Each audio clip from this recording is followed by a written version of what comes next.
kingdoms, Sango Yanyi, and he'd be giving a talk on that.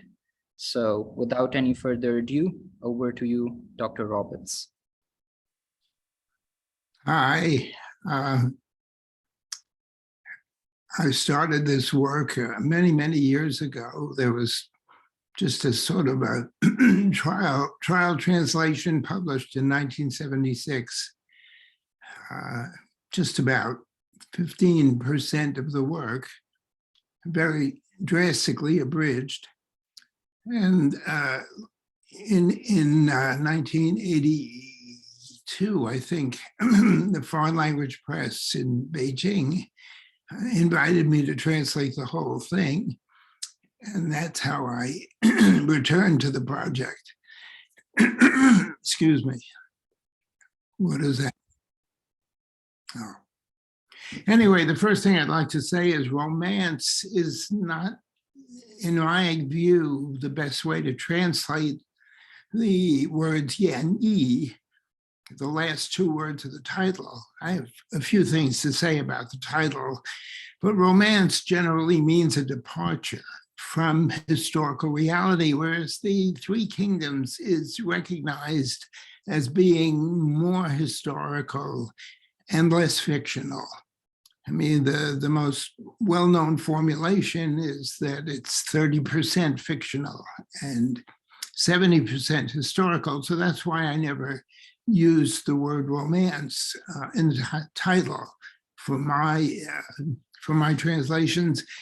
The words yan yi, which might bear some comparison to the Japanese monogatari, Genji monogatari, Heikei monogatari. Heikei makes an interesting comparison with Three Kingdoms because it's the Japanese, the Great Civil War and the transition from imperial to shogunal rule. Anyway, yan yi, the word yi in Chinese has so many semantic complications and ramifications. Yan means something like an unfolding or an evolving, sort of like when you unroll a painting, you know, from the right to the left. Whereas yi would be something like the I don't know, the moral and historical significance of the story. In other words, an extended elaboration for yen, an extended elaboration on the many meanings of the historical events and the narration, the Ming Dynasty narration of those historical events at a distance of around 1,200 years. So one of the questions that can be raised is, why was the Ming Dynasty, a major author in the Ming Dynasty, writing about the fall of the Han Dynasty? I think the short answer to that question would be that when the Ming Dynasty comes to power, the first emperor saw himself as reviving or rebuilding the Han Dynasty. After all, it's coming on after a victory over the Mongols. It's a period of foreign control over China, whereas the Ming is native control. And this is an important issue for the entire second millennium of Chinese history, from the breakdown of the Song in 1127, really down to the communist victory of 1949. It's a question of, how much foreign intervention or aggression can be handled and thrown back. So that's in the first reign period of the Ming is referencing the founding of the Han Dynasty, and Zhu Yuanzhang is referencing Liu Bang, the founder. So why would a Ming author, probably in the middle of the Ming Dynasty, why would he be talking about the fall, not the establishment, but the fall of the Han Dynasty? Well, you remember that the Ming Emperor was captured by the Mongols in the middle of the 16th century and held for a year. And in the latter part of the Ming Dynasty, there was a lot of concern over the internal corruption of the court and the pressures from the north. It may very well be that the author was trying to send a message in his novel. The Chinese literary tradition often has to undertake the service of social criticism, since there's no Enlightenment tradition, David Hume and John Locke and so on and so forth. So there's an extra burden for political and social criticism on the literary tradition. So that's a possible explanation for a mid-Ming novel about the Han, focusing not on the founding, but on the fall of the Han. And if the Ming Dynasty doesn't wake up and straighten itself out, it may well be headed for a fall, which is exactly what happened in 1643, 1644, really less than 100 years after the capture of the holding of the Ming Emperor for a full year. So let's go back now to the other part of the title, 三国志, 三国志演义. That's the full title, not 三国演义, but 三国志演义. What does that mean? Well, 三国志 is the name of the history that Chen Shou wrote around 290 AD. And the novel is explicitly referencing the historical text. That's another reason why I didn't like to use the word romance, because the orientation of the narrative is so historical. I just call it a historical novel. So what the reference of the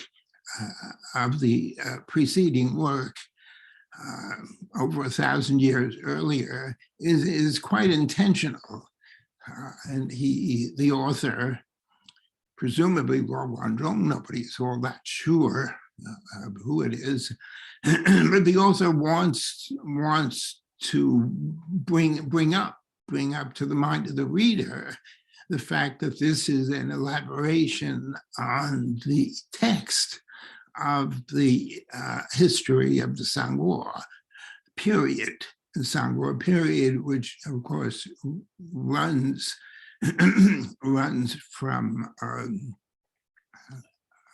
220 to 280. 220 being the transition to the Cao Wei dynasty, and then 280 being the restoration of unity under the short-lived Jin dynasty, under the Sima house. Now, there's another problem that we have to look at, and that is that the narrative time and the historical time are drastically different. They diverge. What I'm saying is that the narrative, the 三国志演义, the narrative, the first 80 chapters, that is to say, 2/3 of the 120 chapters, 2/3 of those chapters aren't saying anything about the three kingdoms. It's only the last third, chapters, let's say 81 to 120, it's only the last third that are concerned with the three kingdoms. That is, Wei in the north, Wu in the south, and Shu or Shu Han in the west. So what is going on here? Why is so much more of the narrative devoted to the much shorter time period, basically 189 to 20, 30 years, as opposed to 60 years for the Three Kingdoms period? Why is 2/3 of the narrative devoted to 1/3 of the historical timeline? That's my question. And I think the answer to that question lies in the ambiguity of the two words, san guo. It's certainly true that on the surface, san guo means three kingdoms, but it can mean something else. And guo can mean more than just kingdom. It can also mean political power. For example, the common phrase guo chao, the ruling dynasty.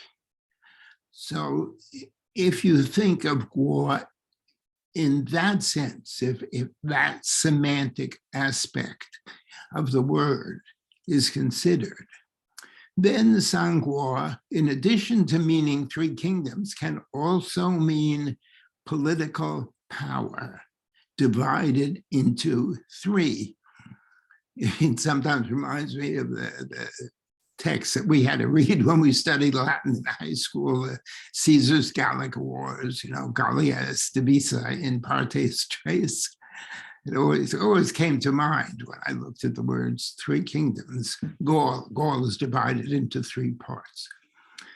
So I suggest that there's a lot of complication and semantic richness in the title that has to be brought out, or at least whenever I'm teaching a class on three kingdoms, I try and make clear all of the meanings that are hiding in the title.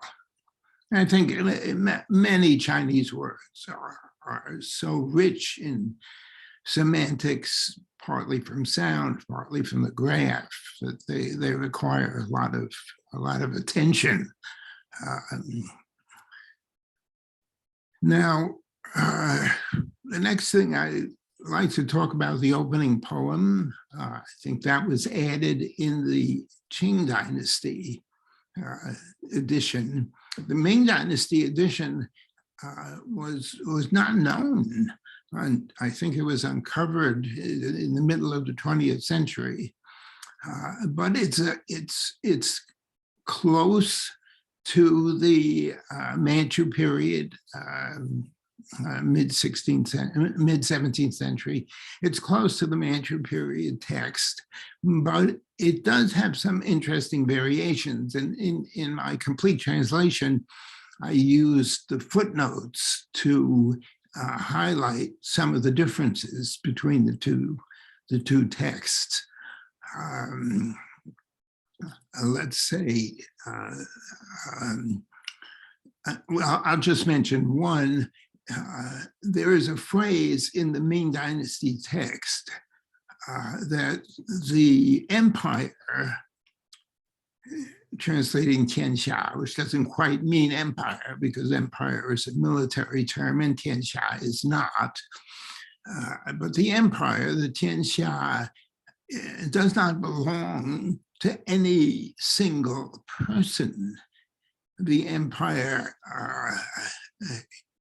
is to be possessed by he who has virtue.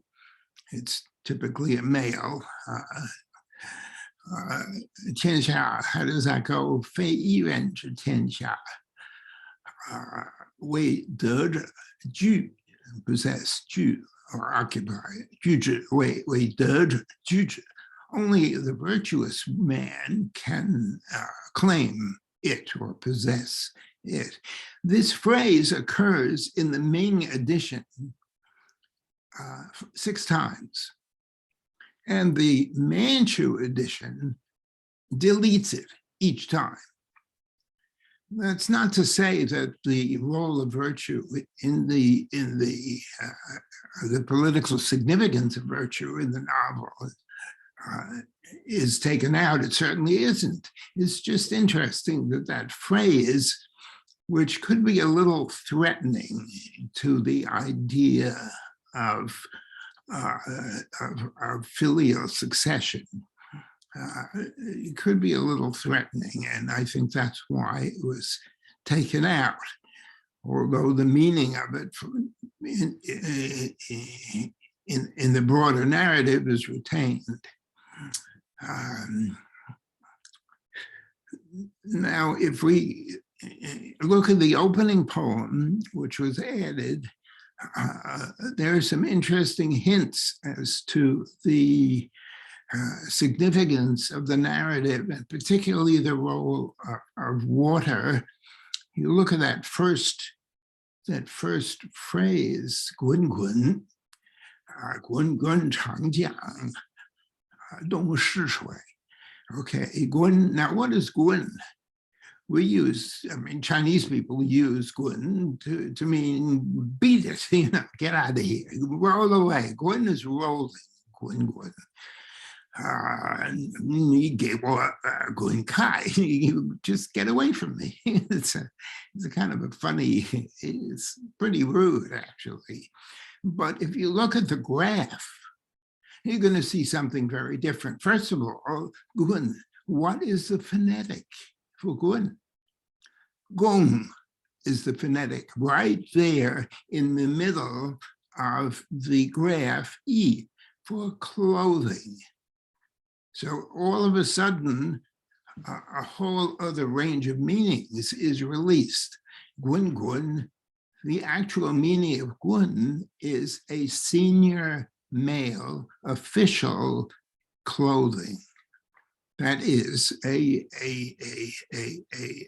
official in his court dress, in his official garb.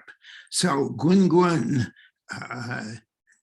gives you the sense that the ever so self-important officials, the mandarins, are going to be swept away in the tide of history, and they are already tumbling in the waves, quite literally tumbling in the waves. And then the final 3 words, 东逝水, eastern racing water. Now, 东, of course, means east, eastward. 逝, we know, more commonly can mean just to pass away. But the phonetic element in 逝 is 折, and that means to turn. I'm not completely satisfied with my own translation there of racing, because what I think the word is really conveying in that place is, of course, speed, but also turning, the eastward bending, the eastward turning water. And why? What does it mean that the water is turning eastward? My guess is that humans can see at most a little ways into the future, but not too far. And that the long range or the long durée or the long stretch of history is far beyond the capability of any man or woman to see or foresee. A little ways, you can see, you can assess the consequences of something sensibly for a short distance only, and then the river turns. I think those are some of the meanings that are embedded, but they're not on the surface, but that are embedded in that opening line. And then it's followed by another line about how victory and defeat, 成败, right and wrong, victory and defeat, all of these human achievements or failures, 转头空, all of a sudden they're gone. And Kong, I think, is consciously using a Buddhist term, sunyata, that they turn to nothingness. So there's certainly Buddhism does not have anything like the role it has in the Heike Monogatari, which is almost dominated by Buddhist ideas. But there are touches of Buddhism in the Three Kingdoms, particularly when Lord Guan returns to life after his execution, and is converted to Buddhism by a monk whose name is Pujing, which would mean something like the universal equilibrium. And then again, these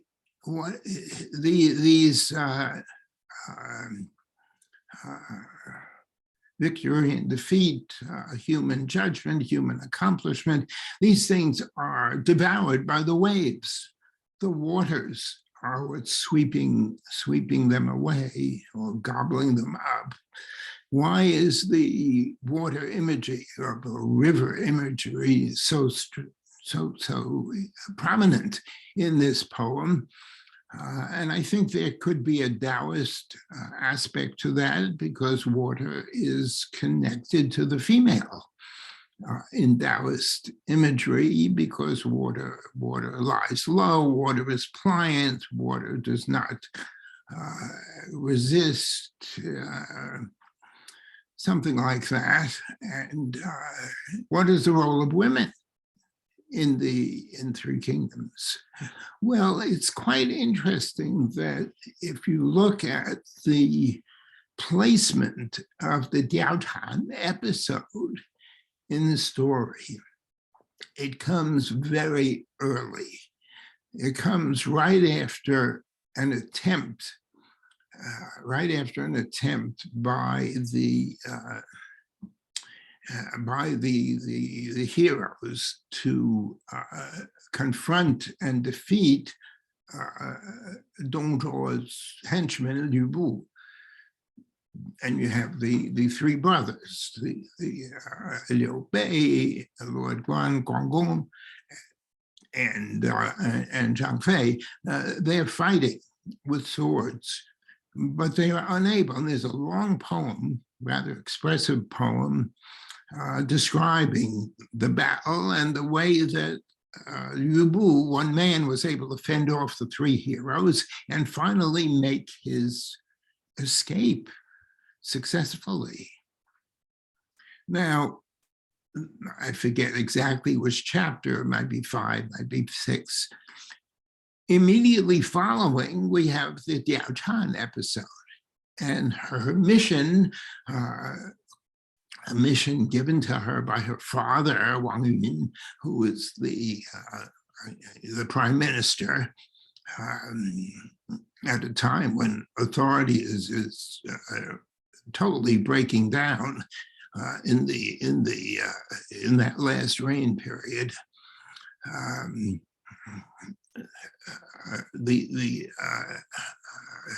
he asked Diao Tan to figure out a way to entice Dong Zhuo, the villain of the moment, sort of a precursor to Cao Cao, to entice him and the henchman Lu Bu, entice them into a sort of a love triangle in such a way that it will pit them one against the other. And she's a very beautiful, alluring, and skilled dancer and singer, and she is able to succeed in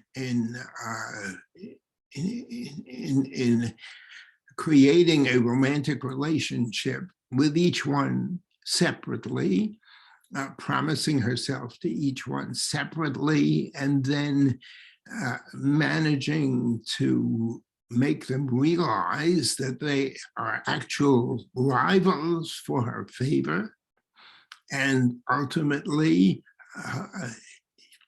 she lures Lu Bu into a situation where he kills Dong Zhuo.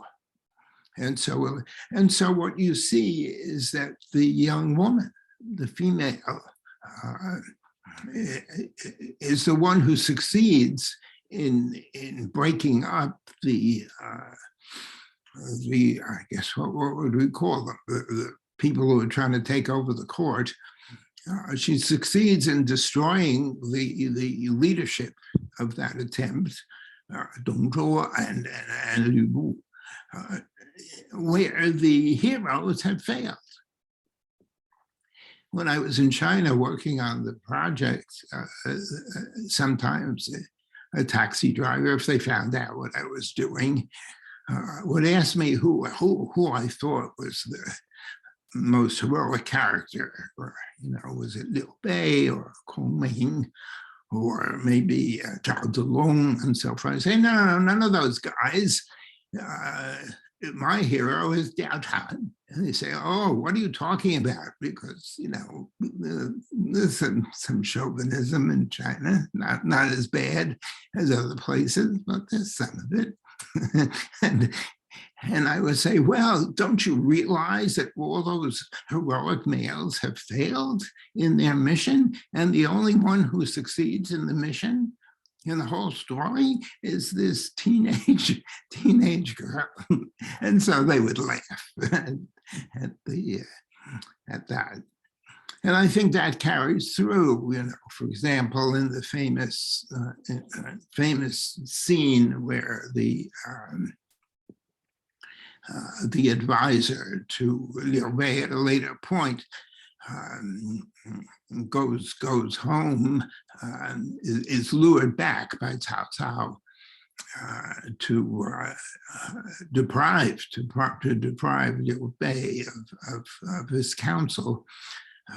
His mother commits suicide, and the reason for that is to guarantee that the advisor will never share any secrets with Cao Cao. So I think through and you have that again in that later scene where Liu Bei marries I think it's a sister of the Sun Quan in the Southland. You have another example of our female strength of character. Let's use that term instead of heroic.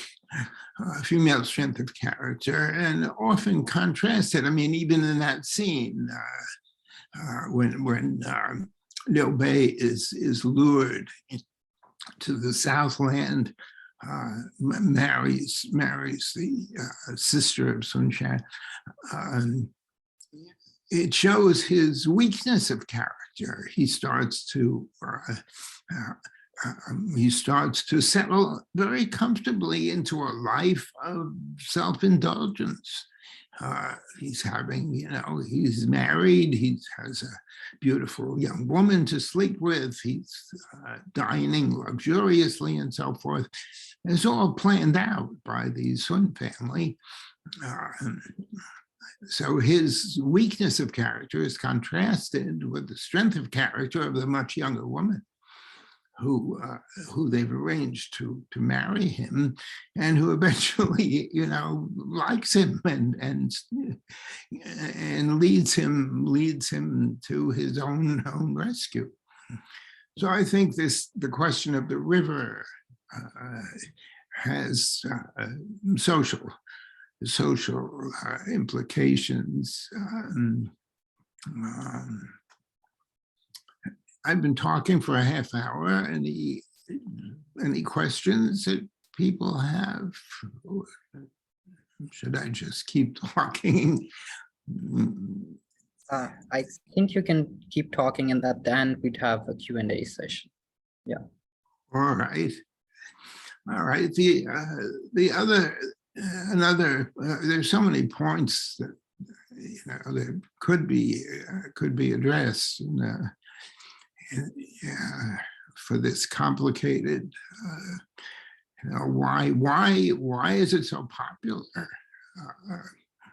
Why is it so well known in China? It's certainly, the only text from China that has a wide readership independent of its Chinese context is the Tao Te Ching, Lao Tzu's classic. That has a life of its own throughout the world. But Three Kingdoms, the only people who read it are in a class. Nobody picks it up just to read it, or it's much too daunting. Just the names and the complexity. I mean, Chinese grow up knowing the stories so they can read it, or their cartoons, or their TV series. So the Chinese can assimilate it because they've grown up with the tales, and they sort of know how they all fit together, most of them. But it doesn't have a wide readership apart from those who are studying or taking a course in Chinese culture, or Chinese history, Chinese literature. But why is it so important?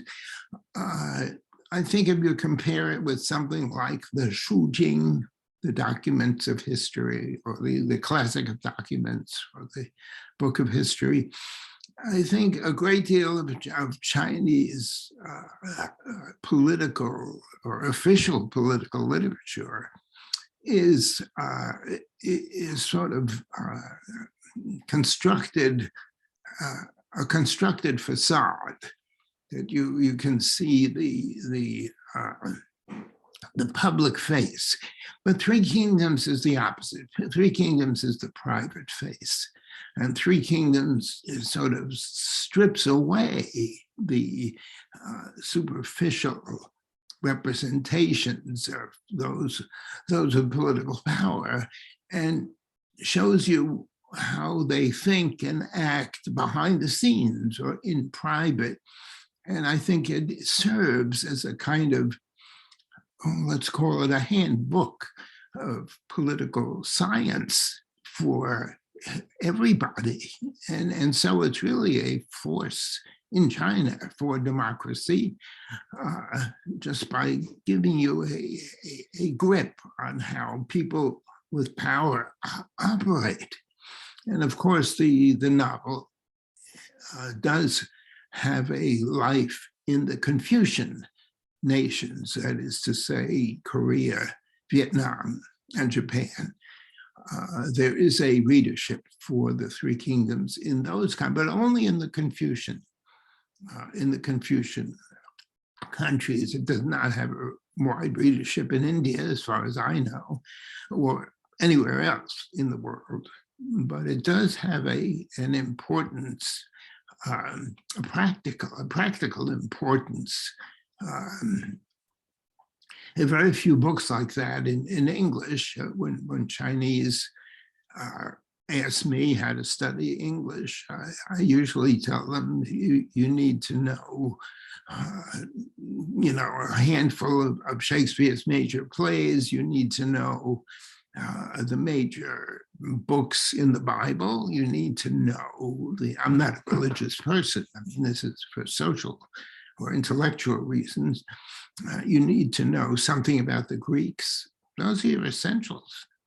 Something about Greek drama. That's if you want to really learn English in depth, you better know some Shakespeare, and you better know some of the biblical books, and you better know a handful at least of the drama, Homer, the epic, the two epics and the drama of whether that's Sophocles or Aeschylus, all have, that's how to get a really in-depth knowledge of English. So I think Three Kingdoms plays a role, something like that, an educational role in China. Maybe I'll turn to this question of virtue that I raised earlier. The idea that virtue have competing ideas. I mean, this has to do with the idea of the mandate of heaven. What is the mandate of heaven? This is what entitles the ruler to rule. I'd be careful of equating that with divine right, because ancestor is closer to the idea of heaven. Tian as a graph is simply shows you to begin with, a man, 2 strokes, ren. Then you add a stroke, horizontal in the middle, da. So now we have a man of importance, a great man. And then the final stroke, the top stroke, the top line, again vertical, but it wasn't originally vertical line. I'm sorry, it wasn't originally a horizontal line. Originally, it was a circle. In other words, originally, it was a head. So what is the word heaven really representing? It's representing the great men overhead.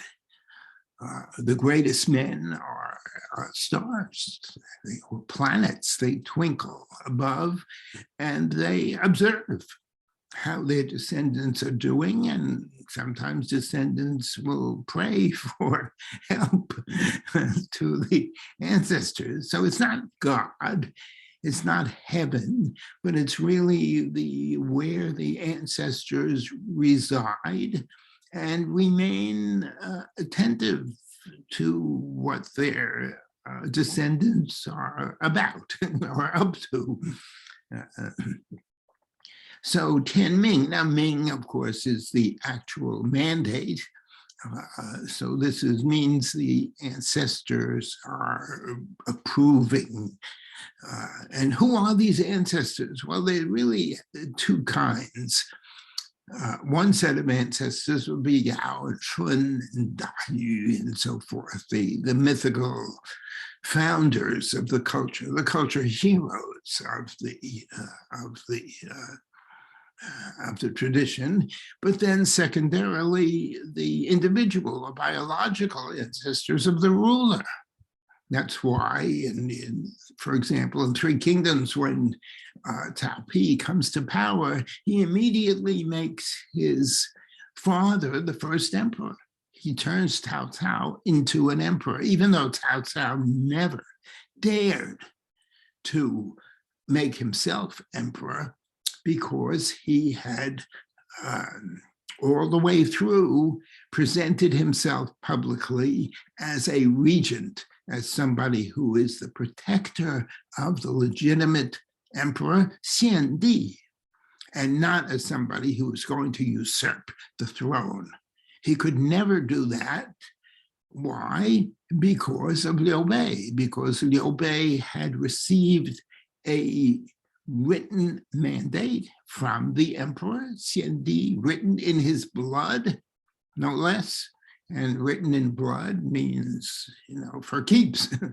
This is really serious if you write something in blood.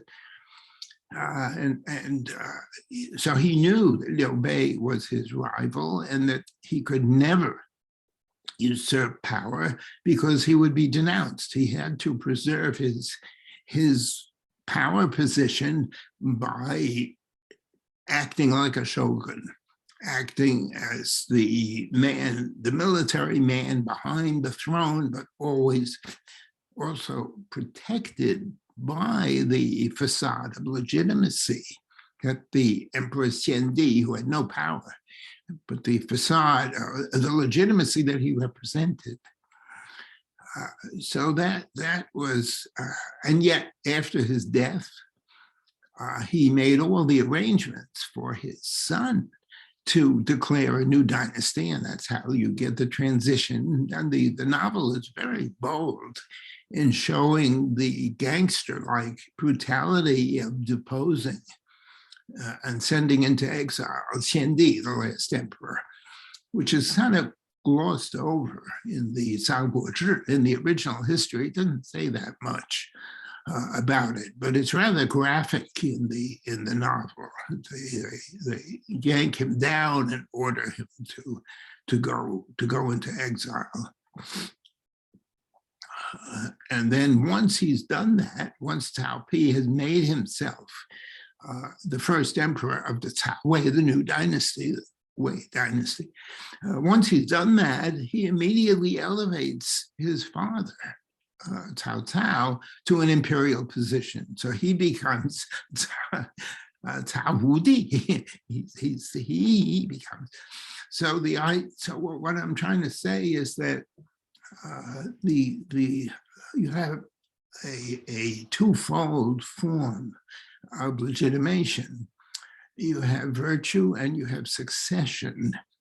Remember that after the first emperor of the Han, Liu Bang, after him, every succeeding emperor has in his posthumous title the word xiao, filial piety, which highlights the importance of the succession, the biological succession to the throne, and of course diminishes the question of virtue, because virtue has the power to interrupt the biological succession.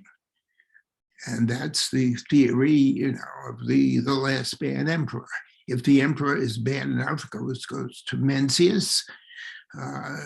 If the emperor is bad enough, he can be thrown out and replaced by somebody else. And then that shift from one dynasty to the other can be legitimated by saying, well, that emperor might have been the son of the preceding, but he lost his virtue and behaved so badly, we had to get rid of him, and a new man came in, and that man has virtue, and that justifies the transition.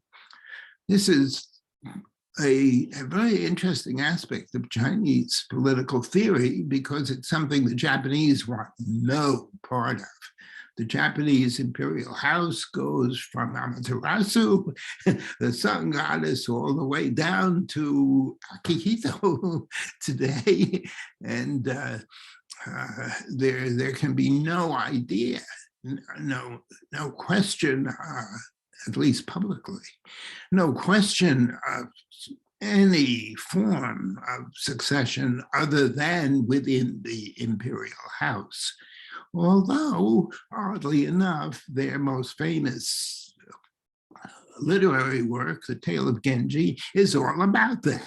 It's all about the interruption of the succession of the imperial house, and that Genji had to be made a commoner to save his life.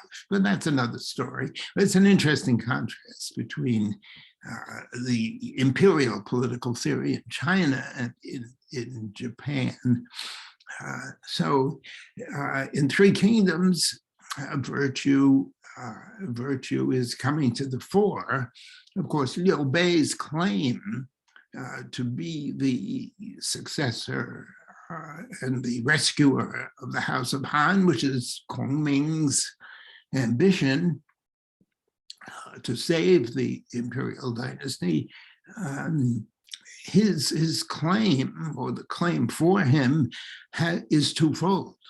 It's both that he has virtue and that he has the sacred Liu surname, which is the surname for the entire sequence of emperors in the Han period, Liu, although it was not an important name prior. The founder was an unimportant person, Liu Bang. But for the imperial period, it is the imperial surname. So what kind of virtue? How do we know? How do we know that Liu Bei has virtue? And his name, of course, Xuande, means obscured virtue, perhaps, virtue that needs to come forth. But Xuan can also refer to Tian, to heaven. So that's another complicated term. You could look it up in your dictionary and see the different ramifications underlying the word Xuan. But the word virtue is in his name. It's also in Zhang Fei's name, right? Zhang Yi not in Lord Guan's name, though. So how do we know? Well, it turns out, let's go back to that little story I referenced. His advisor, what is it? I can't remember the name now. Is it Shan Yu? He has two names. Remember that when Liu Bei and the brothers break away around chapter 20, break away from the court, which Cao Cao now controls, he embarks upon a series of little battles, but he realizes very quickly that he does not have good advisors. There's nobody with the insight, foresight, diplomatic skills. He has great warriors with him, but he has no guidance, no consigliere, to use the word from The Godfather. And so he is going to, he comes upon a kind of a madman or pretending madman and who turns out to be very knowledgeable about military tactics. And once he acquires the services of that man, he begins to really win important victories. Cao Cao finds out about it, and that's why he wants to lure the advisor away from him, to deprive Liu Bei of such high-level strategic advice. And he accomplishes that through the mother. He entices the mother to write a letter, but the mother refuses. The mother says, "Why should my son serve a villain like you?" and so forth. So he basically locks up the mother and gets a sample of her handwriting and then forges the letter. The two, his name Shan Yu, saying, "Look, I'm in trouble here. Cao Cao is being so cruel to me. I need you to come home and save me." So the advisor says to Liu Bei, "Look, my mom is in such trouble. I can't stay here with you." Well, this is a real problem because he knows all of, having served as an advisor, he knows all the ins and outs of planning and strategy, tactics for Liu Bei. What an asset. It's sort of like a North Korean defector or something coming into the hands of the CIA. Wow. So somebody says to Liu Bei, "You have to kill this guy. If he goes over to Cao Cao, we're ruined." But Liu Bei says, "Oh, I could never do that. I could never step between a son and a mother. It would be wrong. That's how we know that he has virtue, because filial piety is the most important virtue in Chinese culture. Why is it the most important virtue? It took me 50 years to figure out, but I finally figured it out. And the reason is very simple. It's hard. That's the reason. No other reason. If you can serve your parents, you can do anything. Because as Confucius says, 色难, your expression is the hard part. You can never allow them to feel that they're imposing on you, or this is a hardship for you. You have to serve them cheerfully. That's why it's hard to do. That's why Confucius said, 色, your facial expression. 难, it's the hard part. Anyway, he does some. So finally he lets the advisor go, but he's so conflicted about it. The advisor is riding away, and the advisor disappears into the forest.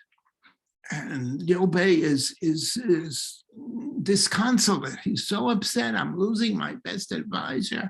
I don't know how I'm going to cope with all these military issues that I have to deal with.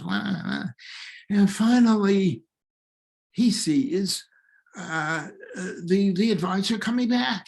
He's turned around and he's riding back to Liu Bei, and Liu Bei is exultant. Oh my God, he's coming back. I haven't lost him after all. What's going on? My students never get this because it's too down and dirty for them. But what's really happening is that the advisor knew damn well that his life was at stake and that there was always a danger, because he had tried to assure Liu Bei that he would never betray him. He would never serve as an advisor to Cao Cao. But who knows, and he probably was smart enough to know that other people were telling Liu Bei, bump this guy off, get rid of this guy, he knows too much. But Liu Bei doesn't do that. So he's coming back because he had to disappear. And once he had assured himself that he was not going to be murdered because of all he knew, then he returns, rides all the way back. Oh, I'm so glad to see you. Liu Bei is thrilled. Are you going to serve me? He said, no, but I've got some contact information. I have Kongming's email right here, and I'm going to share it with you now. And so he gives him Kongming's contact information and rides off safely. And that's how Kongming knows that Liu Bei is a man of virtue. He's been koshered by the advisor in this way. And when the advisor, and it's really funny, there's some humor in the book, when the advisor rides back, the first thing he does is stop by Kongming's hut where he's in seclusion. He knocks on the door and Kongming opens it right away. Hi, what are you doing here? And he tells him what he's done. He says, what? You gave him my contact information? And he slams the door and marches back into the house. This sets up the Sangu Malu, right? The 3 visits to the hut, which Liu Bei is forced to undertake before Kongming will even give him the time of day. So there's humor in that. But this is how the virtue of Liu Bei is established in the novel. Okay, I've gone 1 hour. Right. Thank you, Professor, for being with us today. It was wonderful to have you here and listen to your thoughts. So we're going to have some questions before we go. And just please turn on your camera, introduce yourself, and just go ahead and ask.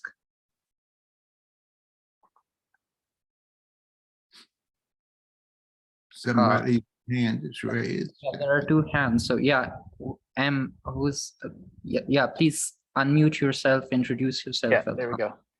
Hi, I'm Michael. It's nice to meet you, Dr. Roberts. I wanted to ask, when you were when you were researching and translating Sanguo, did you work with other Chinese people?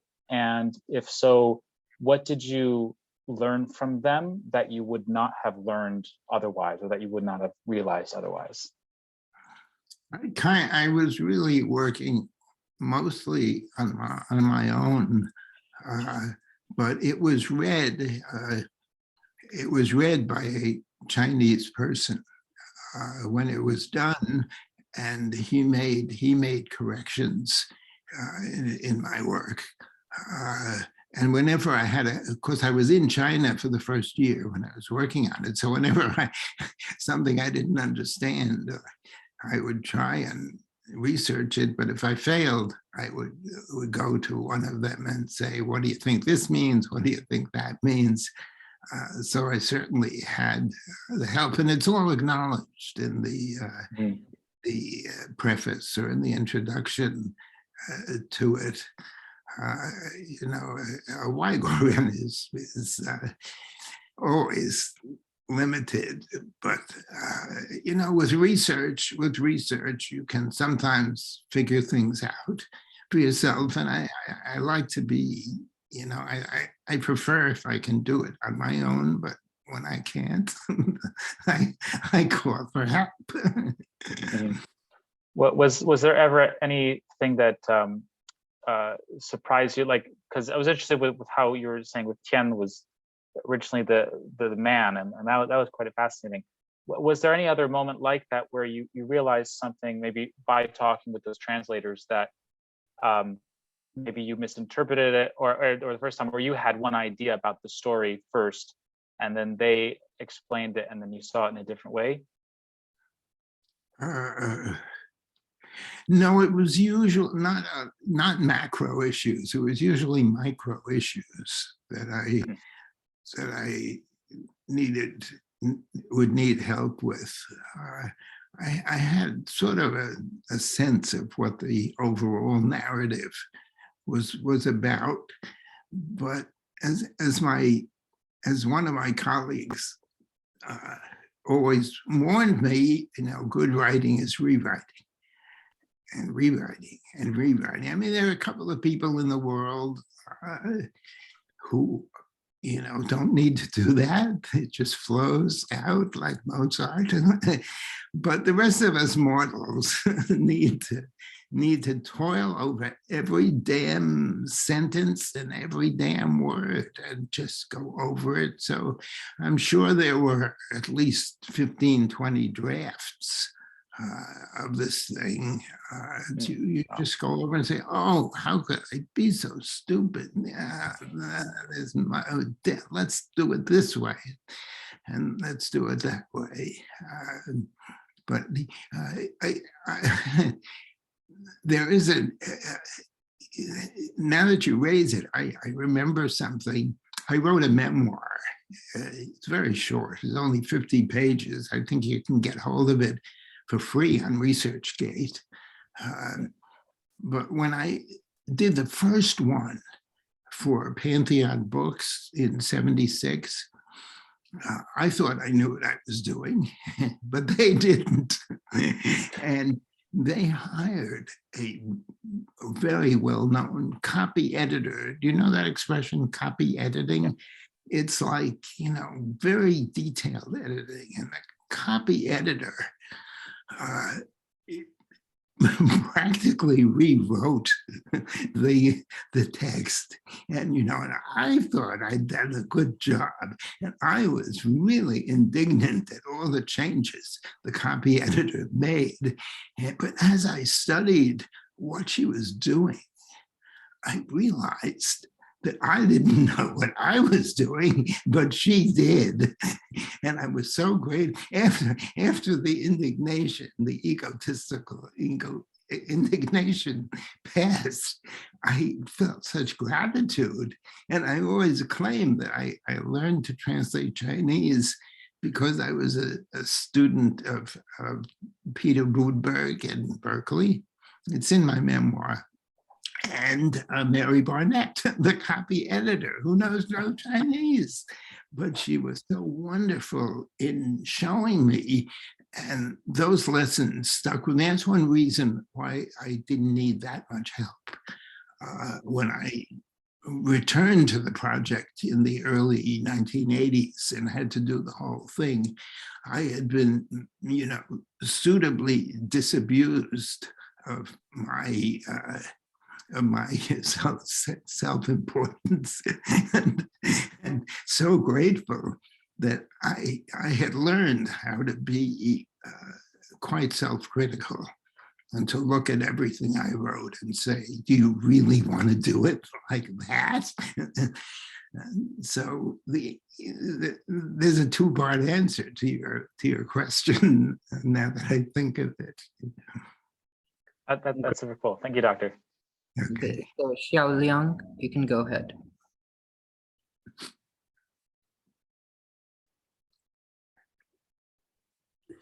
Okay, hello, Professor. Yeah, my name is Xiao Liang, and you can just call me Yang. And actually, Sanguo, the Romance of Three Kingdoms, has been my favorite book since high school. And my favorite character in that book would be Liu Bei. And like that, I thought Liu Bei is just somewhat like philosopher king on the Plato's writing, because you mentioned Taoism a lot during your presentation. And I think Liu Bei would somehow be a demonstration of Confucianism idea. He has the virtue of Ren, benevolence, and Yes. according to Confucian's original saying, 仁者爱人, like those who being benevolent knows how to love people. And Liu Bei certainly loves people not only of his own party, but even those who would flee to other party because of personal reasons. However, I thought that there's a contradiction, it is a paradox, like in this literature, because that the author Luo Guanzhong want to make Liu Bei too ideal, and sometimes it contradicts to the historical facts.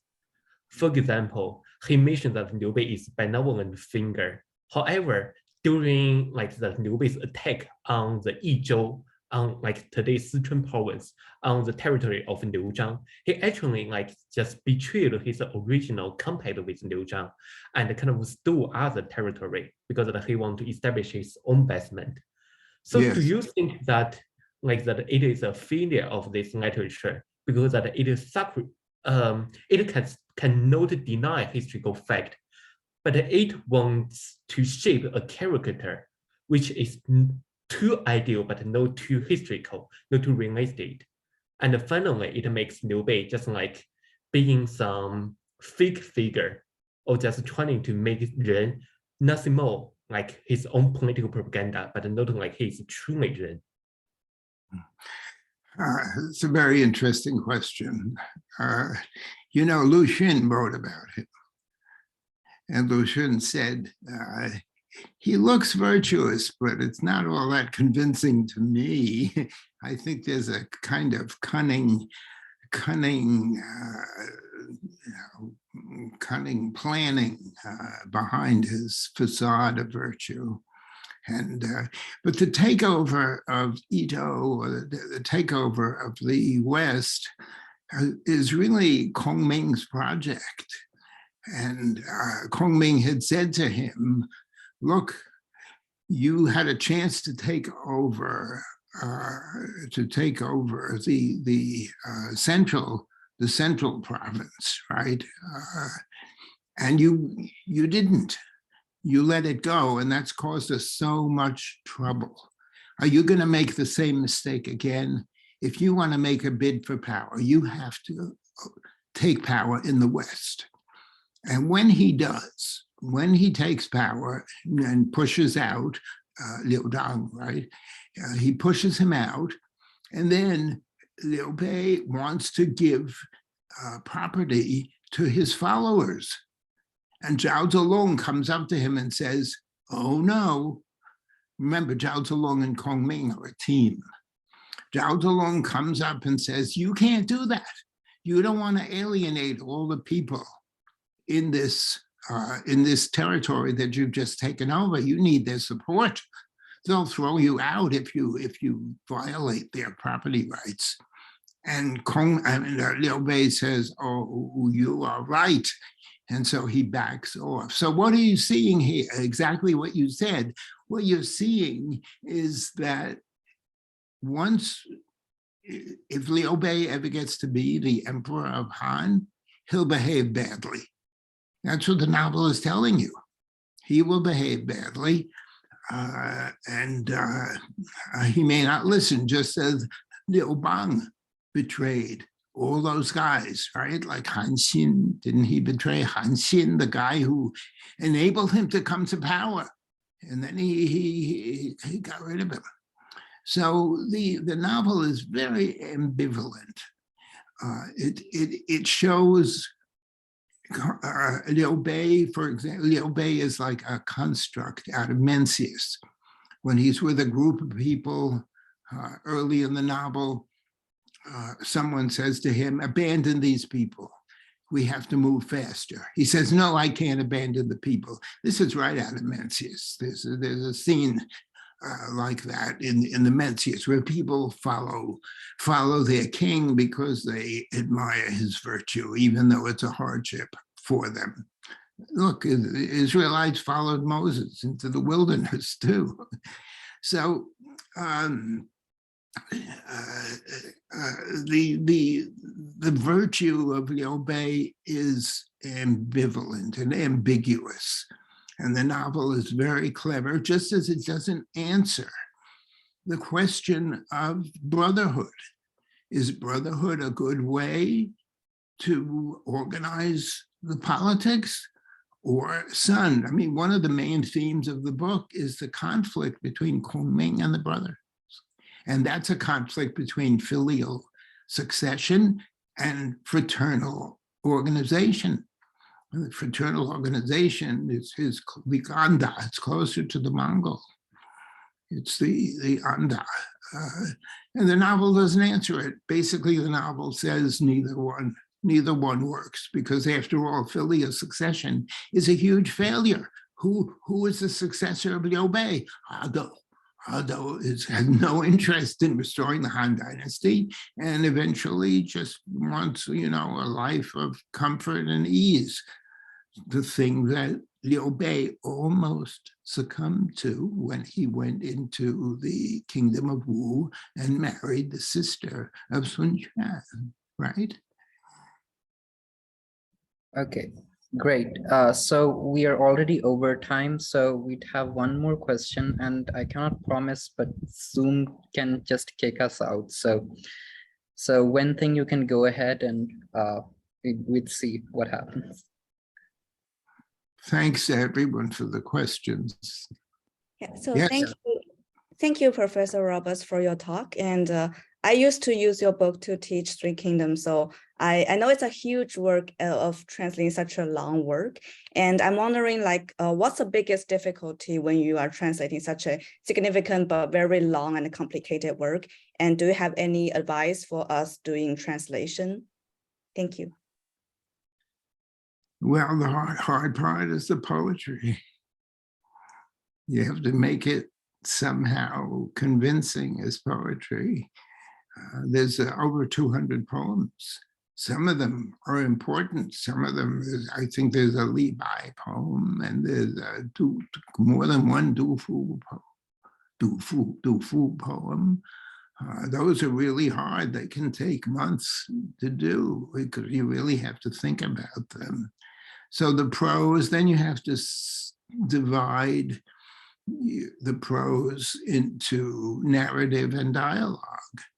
You can't use exactly the same kind of language for dialogue that you're using for narrative. So you really have three levels or three types of text. You have the poetry, and then you have the ordinary poetry, and then you have major poetry. Then you have the dialogue, and then you have narrative, and each one requires a certain adjustment in the English style that you use to make the translation. Okay. Yeah, thank you. Thanks to you. Thank you to all of you for your questions and for listening to me. Great. So for those interested, I was just going to say that Professor's translated version is available, the abridged version, online through the Duke Library for free. So if you want to read it, it's available to you through your Duke account. So thank you, Professor, again for your time, and thank you all for being here and coming up with wonderful questions. So have a nice day. Okay. Thank you, Mohammed. I'll say goodbye now and leave.